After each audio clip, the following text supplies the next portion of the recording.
M4 TV news కి స్వాగతం. నేటి ముఖ్యాంశాలు.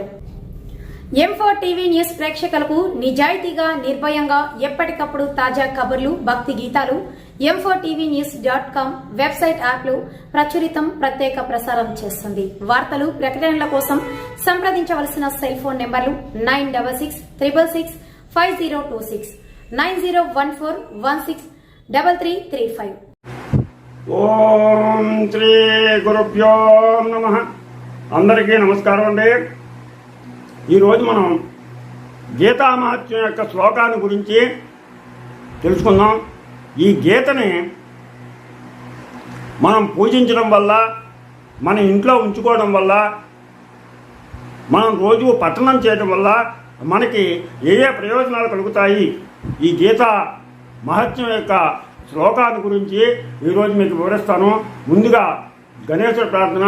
శుక్లాంబరధరం విష్ణుం శశివర్ణం చతుర్భుజం ప్రసన్నవదనం ధ్యాయేత్ సర్వవిఘ్నోపశాంతయే. గురుర్బ్రహ్మ గురుర్విష్ణు గురుర్దేవో మహేశ్వరః గురు సాక్షాత్ పరబ్రహ్మ తస్మై శ్రీ గురవే నమః. ఓం నమో భగవతే వాసుదేవాయ. ఓం నమో నారాయణాయ. ఓం నమో విష్ణవే నమః. ఓం నమః శివాయ. ఓం నమః శివాయ. ఓం నమః శివాయ. ఓం ఐం హ్రీం శ్రీం శ్రీ మాత్రే నమః. ఓం ఐం హ్రీం శ్రీం శ్రీ మాత్రే నమః. హరి ఓం. ఈరోజు మనం గీతా మహత్యం, గీతా శ్లోకం చదవటం వల్ల, లేదా గీతను ప్రతి ఇంట్లోనూ కూడా తప్పనిసరిగా ఉంచుకోవాలి. గీకారం త్యాగరూపం చాత్ తకారం తత్వబోధకం గీతావాక్యమిదం తత్వం జ్ఞేయం సర్వముముక్షుభిః. సర్వోపనిషదో గావో దోక్తా గోపాలనందనః పార్థో వత్సః సుధీర్ఘో సుధీర్భోక్తా దుగ్ధం గీతామృతం మహత్. గీతామృత మహత్. ఈ గీతా మహత్యం వరాహ పురాణంలో దీనిని రాశారు. ఈ వరాహ పురాణంలో ఉన్నటువంటి ఈ గీత అమృత మహత్య శ్లోకాన్ని మనందరం కూడా చక్కగా విందాం. కీకారం త్యాగరూపం తకారం తత్వబోధకం గీతావాక్యమిదం తత్వం జ్ఞేయం సర్వముముక్షుభిః. సర్వోపనిషదో గావో దోగ్ధా గోపాలనందనః పార్థో వత్సః సుధీర్భోక్తా దుగ్ధం గీతామృతం మహత్. ఇది వరాహ పురాణంలోకి భూదేవి విష్ణు భగవాను గురించి ఇట్లు ప్రశ్నించింది. ఓ భగవానుడా, ఓ పరమేశ్వరుడా. భూదేవి ప్రశ్నించింది విష్ణు భగవాను, ప్రభు, ప్రారబ్ధం అనుభవించే వానికి అచంచలమైన భక్తి ఎట్లు కలుగుతుంది? ప్రారబ్ధం అనుభవించే వారి భక్తుడికి ఇది అచంచలమైనటువంటి భక్తి, నీ మీద భక్తి ఎలా కలుగుతుంది అని అడిగింది. అప్పుడు విష్ణువు ఇలా చెప్పాడు, ఓ భూదేవి, ప్రారబ్ధం అనుభవిస్తున్నాను ఎవరు నిరంతరం ఈ గీతని అభ్యాసం చేస్తూ ఉంటారో వాడు ముక్తుడై కర్మలచే అంటబడక ఈ ప్రపంచం నందు సుఖంగా ఉండగలుగుతాడు.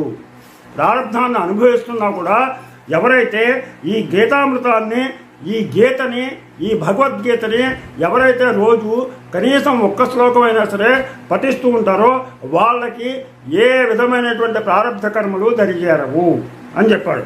అలాగే తామరాకును నీరంటుకున్నట్లు గీతాధ్యానం చేసేటువంటి వాళ్ళకి మహాపాపములన్నీ కూడా కొంచెమైనటువంటి కూడా అంటవు. అలాగే ఎచ్చట గీతా గ్రంథం ఉండునో మరియు ఎక్కడ గీతా పారాయణం జరుగుతోందో అక్కడ ప్రయాగ మొదలైనటువంటి సమస్త తీర్థాలు ఉంటాయి. ఎక్కడైతే కనుక ఈ గీత పారాయణం చదువుతున్నా, ఈ గీత పుస్తకం ఉంటుందో అక్కడ మనకి ప్రయాగ తీర్థం అక్కడ ఉంటూ సమస్త తీర్థాలు అక్కడ ఉంటాయి. అలాగే ఎక్కడ గీతాపారాయణం జరుగుతుందో అక్కడ దేవతలు, ఋషులు, యోగులు, నాగులు, గోపికలు, గోపాలుడు, భగవత్పాదులు, నారద, ఉద్దవాదులు వచ్చి శీఘ్రంగా సహాయం చేస్తారు. ఓ భూదేవి, ఎచ్చట గీతను కూర్చి విచారణ, పఠనము, బోధన, శ్రవణం జరుగుతుందో అక్కడ నేను ఎల్లప్పుడూ నివసిస్తాను. ఎక్కడ గీత జరుగుతుందో అక్కడ నేను ఉంటాను అని చెప్పారు. నేను గీతనే ఆశ్రయించి ఉన్నాను. గీతయే నాకు ఉత్తమమైనటువంటి నివాస మందిరము. మరియు గీతాజ్ఞానమును ఆశ్రయించే 3 లోకాలని కూడా నేను పాలిస్తున్నాను. ఈ గీత నా యొక్క పరమ విద్య, అది బ్రహ్మస్వరూపము. దీనిలో ఏమాత్రం సందేహం లేదు. మరియు అది ప్రణవంలో 4వ పాదముకు అర్ధమాత్ర స్వరూపము, నిత్యమైనది, నాశనరహితమైనది, అనిర్వచనీయమైనది. సచ్చిదానంద స్వరూపుడకు శ్రీకృష్ణ పరమాత్మచే స్వయంగా అర్జునుడికి ఉపదేశించబడింది. స్వయంగా అర్జునుడికి ఉపదేశించాడు. అందుకని ఈ భగవద్గీత పరమ పవిత్రమైనది. ఇది 3 వేదముల యొక్క సారము. అలాగే పరమానందదాయకమైనది. తనను ఆశ్రయించిన వారికి శీఘ్రముగా తత్వజ్ఞానాన్ని కలుగజేస్తుంది. ఏ నరుడైతే నిత్యము గీత యందలి 18 అధ్యాయాలనే పఠించునో అతడు జ్ఞానసిద్ధిని పొంది తద్వారా పరమపదాన్ని, మోక్షాన్ని పొందుతాడు. 18 అధ్యాయాలు చదివితే. అలాగే గీతం మొత్తం పఠించలేనటువంటి వారు అందులో సగమైనా సరే పఠించినట్లయితే గోదాన పదం వలన కలుగు పుణ్యం లభించింది. అలాగే అది కూడా పఠించలేకుండా గీత యొక్క 3వ భాగాన్ని మాత్రమే పఠించిన వారికి గంగా స్నానం ఫలితం లభిస్తుంది. అది కూడా పఠించలేకుండా 6వ భాగం కనుక పఠించినట్లయితే సోమయాగ ఫలం లభిస్తుంది. ఇది కూడా చేయలేకపోతే ఎవడు గీత యొక్క ఒకటే ఒక అధ్యాయం భక్తితో పఠించునో అతడు రుద్రలోకాన్ని పొంది రుద్రకర్మలలో ఒకడుగా శాశ్వతంగా ఉంటాడు. భూదేవి, ఎవరు గీత అందరి ఒక అధ్యాయంలోని 4వ భాగం నిత్యము పఠించునో అతడు ఉత్కృష్టమైనటువంటి మానవ జన్మ ఒక మన్వంతర కాలం పొందుతాడు. అది కూడా చదవలేకుండా ఎవరు 10 శ్లోకాలు, కనీసం 10 శ్లోకాలు కానీ, 7 శ్లోకాలు కానీ, 5 శ్లోకాలు కానీ, 4 కానీ, 3 కానీ, 2 కానీ, కనీసం 1 కానీ లేదా అర్ధ శ్లోకాన్ని కానీ నిత్యం ఎవరైతే పఠిస్తారో వాళ్ళు చంద్రలోకంలో 10,000 సంవత్సరాలు సుఖంగా జీవించుతారు అనేటువంటి సందేహం లేదు. తప్పనిసరిగా వాళ్ళు చంద్రలోకంలో 10,000 సంవత్సరాలు జీవిస్తారు.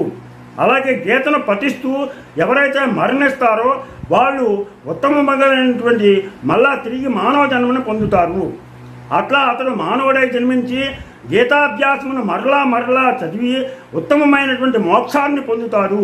ఇందులో ఏమాత్రం సందేశం లేదు, ఏమాత్రం సంశయం లేదు.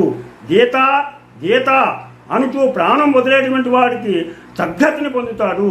అందులో సందేహం లేదు. మహాపాపాత్ముడైనను అతడు గీతార్థం తెలుసుకుంటలో ఆసక్తుడైనతో అతడు విష్ణులోకమును పొంది శ్రీ మహావిష్ణువు సన్నిధిలో ఆనందాన్ని అనుభవిస్తూ ఉంటాడు. ఎవడు గీతార్థమును నిత్యము చింతన చేయుచున్నో అతడు అనేక కర్మల ఆచరించును జీవన్ముక్తుడే అని చెప్పబడింది. మరియు దేహం పతనానంతరం పరమపదాన్ని పొందుతాడు. ఈ ప్రపంచమున గీతను ఆశ్రయించి జనకాదిరాజులు అనేక మంది పాపరహితులై ముక్తిని పొందారు. ఈ గీతను పఠించిన పిదప ఈ మహత్యాన్ని, పైన చెప్పినటువంటి మహత్యాన్ని, గీతం పఠించిన తర్వాత ఈ మహత్యాన్ని ఎవరు పఠింపకుందరో అట్టి వారి గీతాపఠనం వ్యర్థమే, నిష్ఫలం. ఎందుకంటే గీతా మహత్యాన్ని, గీత పఠించిన తర్వాత గీతా మహత్యాన్ని తప్పనిసరిగా చదవాలి. అట్టి వారి గీతాపఠనం శ్రమ మాత్రమే అని చెప్పబడింది. అందుకని తప్పనిసరిగా గీతను పఠించిన తర్వాత గీతా మహత్యాన్ని పఠించాలి. ఈ గీతా మహత్యంతో గీతాపారాయణం చేయువారు పైన చెప్పబడినటువంటి ఫలితాలన్నింటినీ పొంది దుర్లభముకు సద్గతిని పొందుతారు.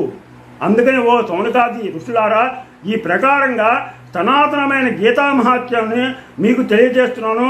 మీరు ఈ గీతా పారాయణ అనంతరం ఎవరు పఠించురో వాళ్ళు ఈ చెప్పినటువంటి ఫలితాన్ని పొందుతారు. అందుకని తప్పనిసరిగా ప్రతి ఒక్కళ్ళు కూడా ఈ గీతను పఠించిన తర్వాత గీతా మహత్యాన్ని పఠించండి.